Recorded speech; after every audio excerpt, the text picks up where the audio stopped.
Olá, gregos e troianos, sou Josias Barbosa e esse é o nosso canal Batendo Pernas pelo Rio.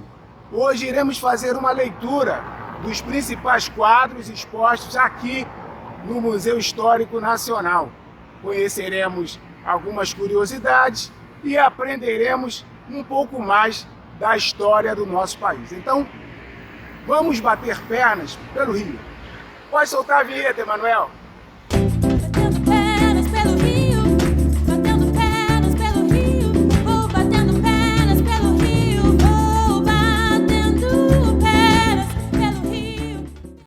Batendo pernas, estamos vendo aqui esse quadro homenageando o imperador Dom João VI, que chegou em nossa cidade em março de 1808. Antes ele havia passado pela cidade de Salvador. Ele vem morar por aqui devido ao bloqueio continental imposto por Napoleão Bonaparte, bloqueio esse que ele não aceitou e resolveu aceitar aí as exigências britânicas. Então ele vem escoltado com toda a comissão para a nossa cidade, faria morada até 1821. Esse quadro está ao lado de sua esposa, Carlota Joaquina, que é de origem espanhola. Há quem diga que era um casamento de aparências, nobreza com nobreza, algo muito comum na época, né? Tempos depois, em Portugal, ele morreria envenenado. Não se sabe ao certo quem foi a pessoa que cometeu esse crime, né? Bom, vamos continuar batendo pernas.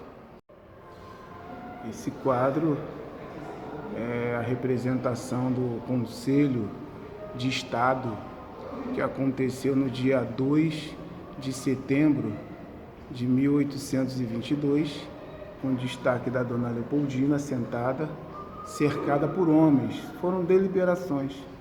Isso mostra uma quebra de paradigma enorme, porque uma mulher não teria tanto acesso assim a decisões políticas. E 5 dias depois seria dado o grito da independência. Então, esse quadro merece destaque especial pelas razões que acabamos de externar.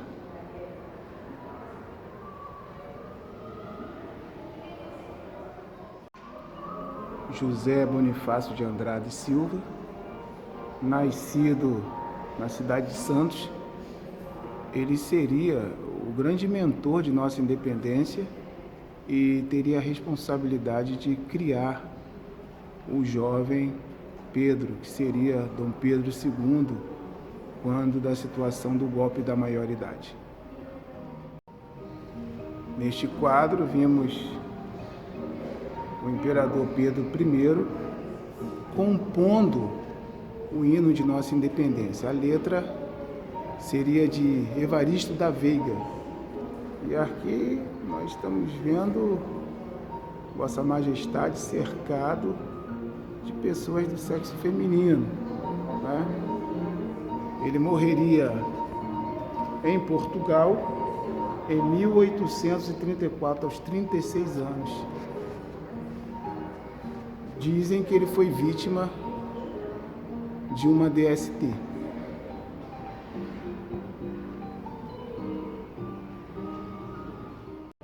Bom, esse quadro foi o primeiro Brasil e Argentina da história. Eles estão no Rio do Prata, na região mais conhecida como Cisplatina, e disputavam o estado oriental, hoje chamado Uruguai. Nesse Brasil e Argentina, deu Argentina. Fazer o quê, né? Aqui as bandeiras dos irmãos. E agora estou mostrando para vocês a bandeira imperial.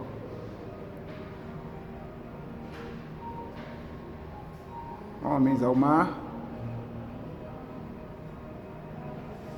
E deu Argentina nesse primeiro Brasil e Argentina da história. Vamos continuar batendo pernas. Aqui estamos vendo Pedro II, na idade de 14 anos, na situação do golpe da maioridade, ele começa a governar o Brasil. sendo o nosso terceiro imperador por aqui. Dom João VI, Pedro I e Pedro II. Bem novinho, né? Ele fica por quase meio século governando o Brasil. Sairia em 1889, quando da proclamação da República. Essa é a fragata Constituição. Ela veio de Nápoles buscar aquela que seria imperatriz do Brasil, Dona Teresa Cristina, para casar com o nosso monarca Pedro II. Aí a gente vê aqui a Baía de Guanabara, lá atrás o Pão de Açúcar, tiros de canhão, saudando aquela que seria imperatriz do Brasil.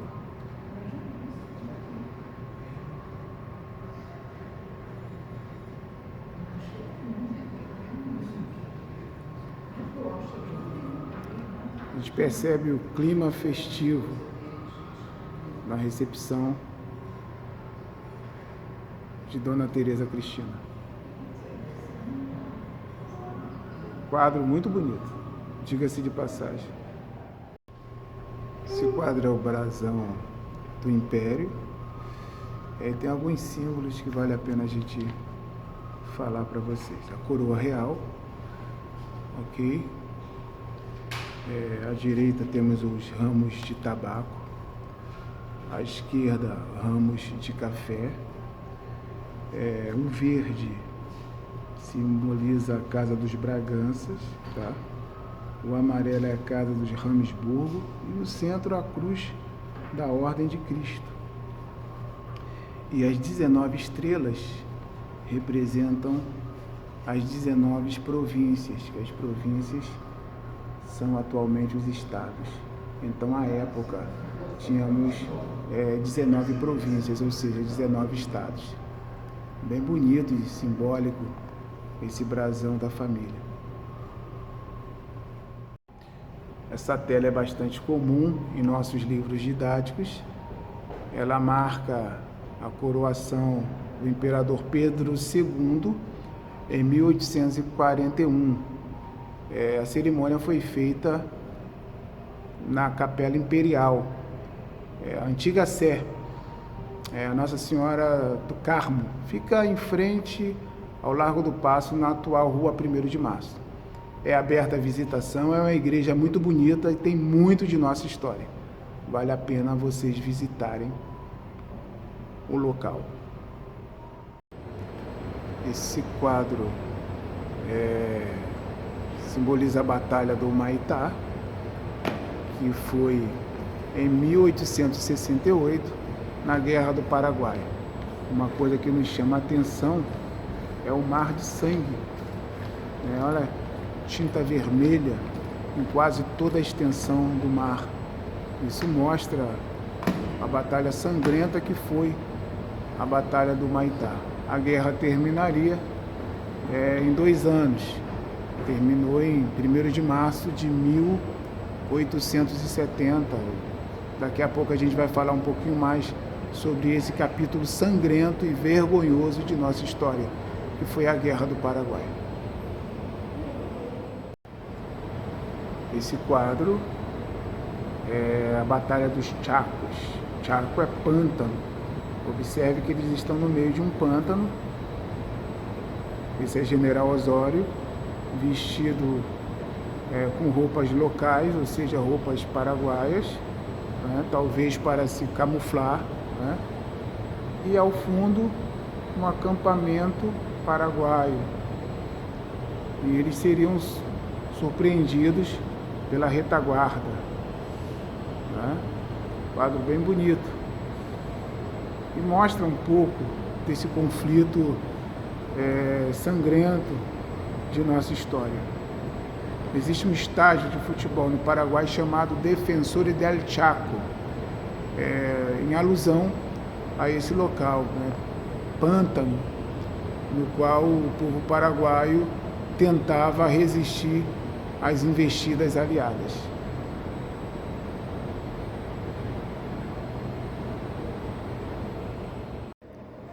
Este quadro é o maior quadro do museu e seguramente um dos mais majestosos, a começar pelo seu tamanho. Ele tem 8,20 metros de comprimento e 4,20 de altura e marca o combate naval do Riachuelo. Foi talvez o mais importante combate naval registrado na Guerra do Paraguai. Foi sangrento mesmo e decisivo. O combate foi em 1865, está aqui, e abriria espaço para a navegação das tropas aliadas, Brasil, Uruguai e Argentina. Aqui, muitos destroços de barcos sendo vistos ao mar, homens também. Aqui a bandeira paraguaia e aqui um soldado brasileiro sendo alvejado por um soldado paraguaio. Curiosamente, esse soldado brasileiro é de cor negra. Aliás, os negros eram os primeiros a entrarem na guerra, era na linha de frente, depois os outros iriam. A Rua Voluntários da Pátria, em Botafogo, diz muito a esse respeito, Alguns escravizados de ganho que passavam por ali eram cooptados para a guerra e iam à frente da guerra, sem nenhum preparo específico, sem nenhuma proteção em seus corpos. Eles precisariam lutar por uma pátria que, a rigor, os aprisionava, os escravizava. Então, foi um capítulo muito complicado nessas questões raciais também.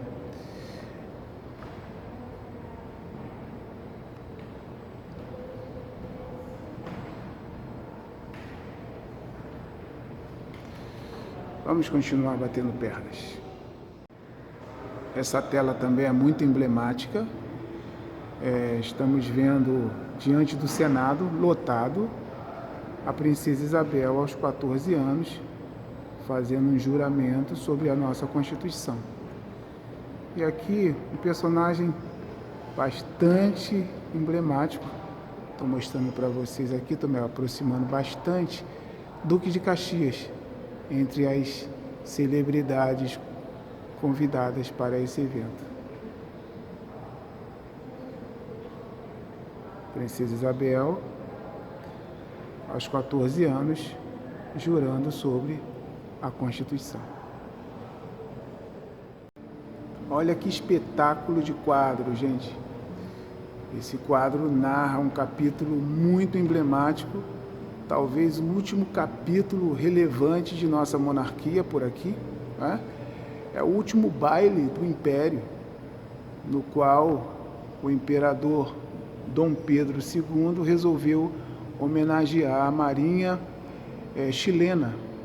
Está aqui, vou focalizar para vocês a Ilha Fiscal, o prédiozinho da Ilha Fiscal, ali na Baía de Guanabara. Ao fundo, mais uma vez, o Pão de Açúcar. E esse baile deu o que falar na época.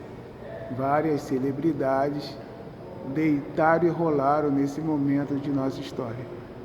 Dias depois, o Império cairia e a República assumiria o poder. Muito grande também esse quadro, de dimensões semelhantes àquele que acabamos de mostrar na Guerra do Riachuelo. A galera bem vestida, todo mundo no pano aqui, sem pensar no dia de amanhã. Galera curtindo esse aqui, no estilo. O negócio tava bom lá, hein? A rapaziada tava no pano, curtindo a noite e o dia. Durou alguns dias esta comemoração. Aí depois, bom, final vocês já sabem. Viva la República! Vamos continuar batendo pernas.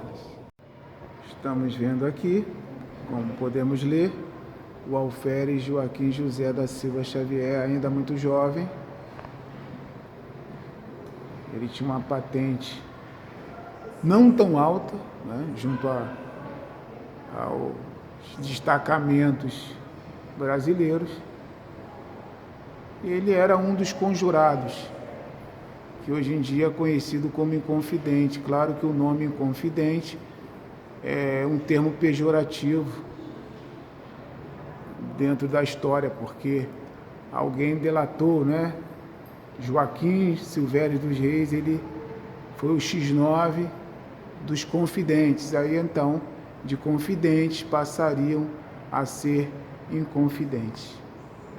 Aqui um outro quadro representando Tiradentes, uma versão mais messiânica, né? Barba grande, cabelos longos, uma bata fazendo alusão à roupa usada por Jesus há mais de 2000 anos, e assim era pintada a pessoa de Tiradentes como aquele Messias que resgataria os oprimidos, etc. e tal. Mais um quadro homenageando o mártir da independência. Aqui ele está na cadeia, né, na prisão. Hoje em dia funciona a Assembleia Legislativa e leva seu nome, Palácio Tiradentes. Esse acórdão foi lido, está aqui ao fundo, uma pessoa designada pela coroa que lê o acórdão condenando a pena capital 11 conjurados. Horas depois, 10 dos 11 seriam perdoados e apenas Joaquim José da Silva Xavier pagaria a pena capital. Ao seu lado, franciscanos, meio que rogando por ele, né?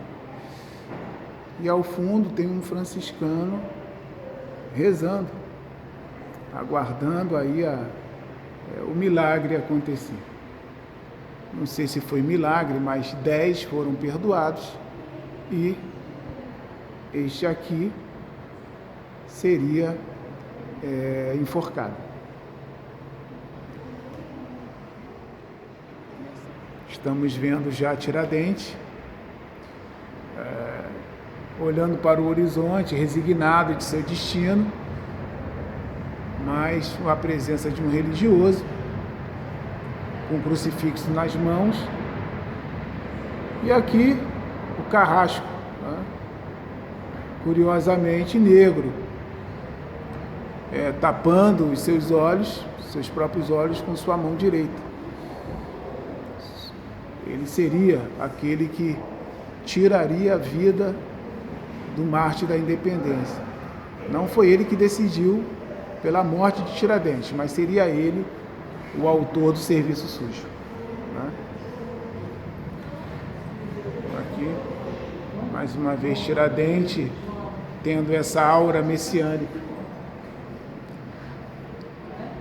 E aqui, esse busto aqui, essa imagem do mártir da independência. Este quadro em especial é uma tela contando a história do Brasil desde o seu descobrimento. Então você pode entender essa tela como um filme. Está aqui, ó, 1500, descobrimento do Brasil, as embarcações portuguesas, ora pos, né? A primeira missa. Muito legal, muito didático esses quadros aqui. Tem ali a exploração colonizadora sobre os nossos aborígenes. A gente vê a beleza de nossas matas, né? Os bandeirantes que saíam para escravizar mesmo, explorar os indígenas. A verdade é essa, e buscar riquezas Brasil adentro.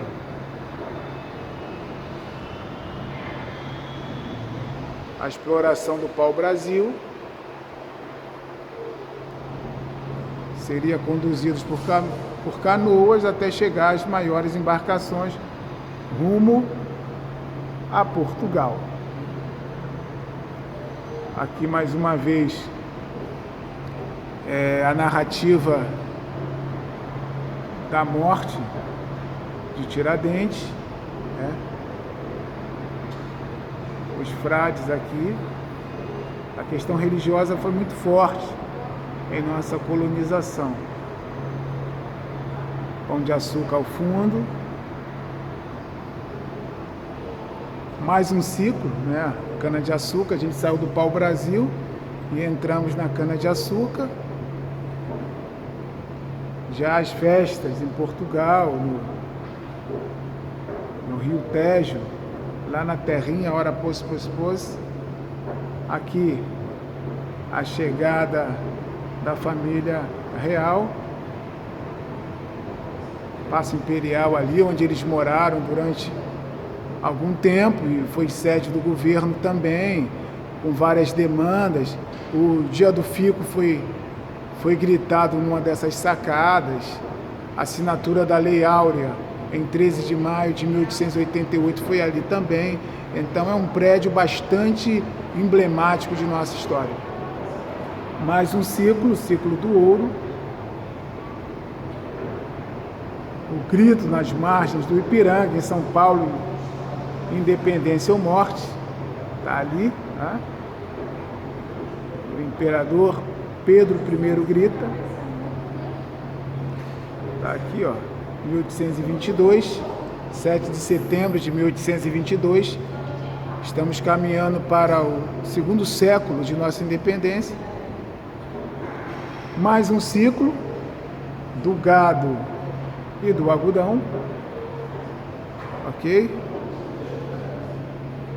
A abolição de nossa escravidão, de nossa não, que a escravidão não é nossa, tá?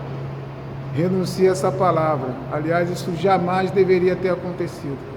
Tá aqui. Os nossos irmãos escravizados. Vale a pena a nossa reflexão. Eu já falei no capítulo anterior que isso é um local de memória. Mais um ciclo, o do café, tá? Trouxe por mais de um século grande riqueza para a nossa nação, para alguns de nossa nação, ok? Proclamação da República,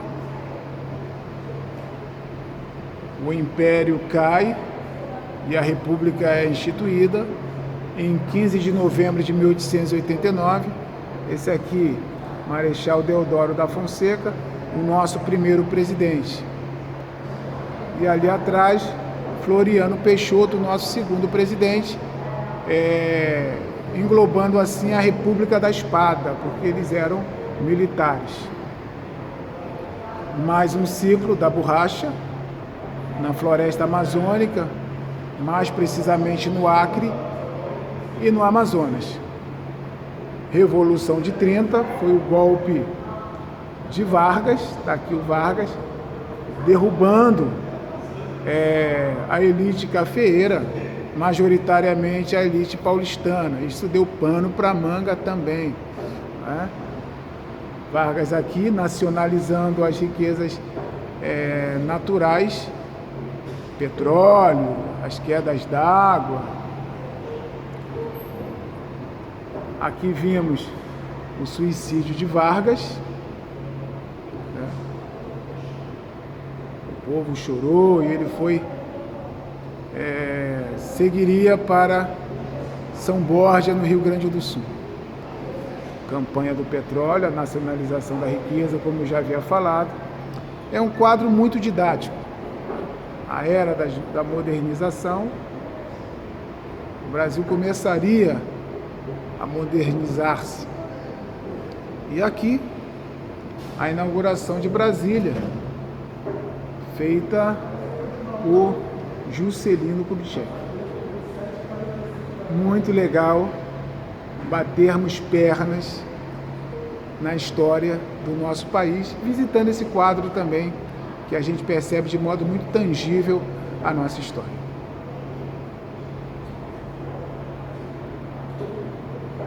Vamos continuar batendo pernas pelo rio.